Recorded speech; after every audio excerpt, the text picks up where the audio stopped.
Oo, konta. Let's fool around with some famous buildings. Today we're talking about... Now, if you want to remove a plant, say, okay, there are no thistles at this time of year, but imagine they're thistles. How do you get them up? Dig round it, lift it, and there it is. Okay, now let me show you how I would remove it, okay? See these three here? Ready? Well, granted, they're gone, but you can't garden with a shotgun. They have ceased to exist.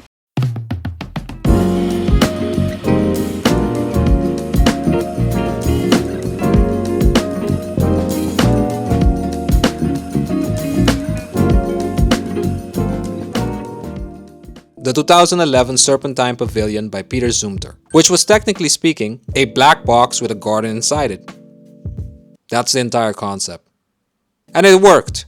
Every year, the Serpentine Gallery drops a temporary pavilion into Hyde Park. Usually this means bold geometry, structural flexing, and something that looks great in architectural magazines. But Zumthor responded with walls.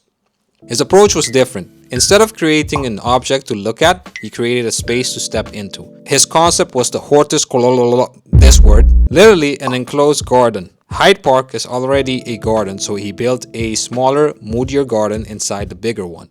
Gardenception. The pavilion became a boundary, and inside that boundary, a contained world. From the outside, the pavilion was a matte black rectangle. Lightweight timber frame, wrapped in scrim, coated in black. No transparency. No expensive structure, just dark walls with staggered openings. It didn't pose for photos, it looked like it might be hiding something, which it was. You entered through staggered doorways in thick black walls. Not dramatic, just slightly disorientating. You stepped inside and found yourself in a covered walkway. Dim, quiet, visually stripped down, the park noise dropped, the light dropped, your sensory input got edited. Then suddenly, courtyard. At the center was a densely planted garden designed by Dutch landscape architect Piet Oudolf. The planting was naturalistic, it was layered, textural, slightly white planting.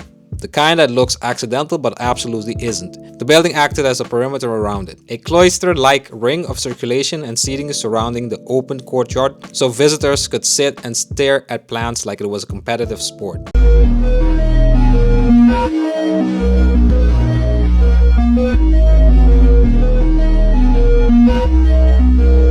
The roof covered a walkway but stopped at the garden, leaving it exposed to the sky. Spatially, it was simple. Dark edge, bright center, walk around it. What made it effective was the transition. You move from the open park into darkness and then into light again. The architecture compresses your experience before releasing it into the garden. It's basic contrast psychology, executed very precisely. Zumthor has always focused on atmosphere over form. He doesn't try to impress you with geometry. He manipulates material, light, and proportions until you feel something whether you want to or not. The pavilion followed that same strategy. The black surface absorbed light and removed visual noise. The staggered openings created multiple paths so movement felt natural instead of forced. The covered walkways act like a buffer zone between London chaos and plant appreciation. The seating along the inner edge allowed visitors to sit and observe without dominating the space. And there was no real program. No exhibition panels, no interactive screens, no immersive experience. You could walk, you could sit, you could look at flowers. Revolutionary. Zumthor described the pavilion as a place to relax, observe, and maybe talk. Or maybe not. Which is architect speak for please just slow down for 5 minutes. This was also Zumthor's first completed building in the UK and the 11th pavilion in the Serpentine's annual series. One of the most ambitious recurring architectural commissions in the world. And instead of competing with previous pavilions through form or engineering, he reduced the idea to its essentials: enclosure, garden, light.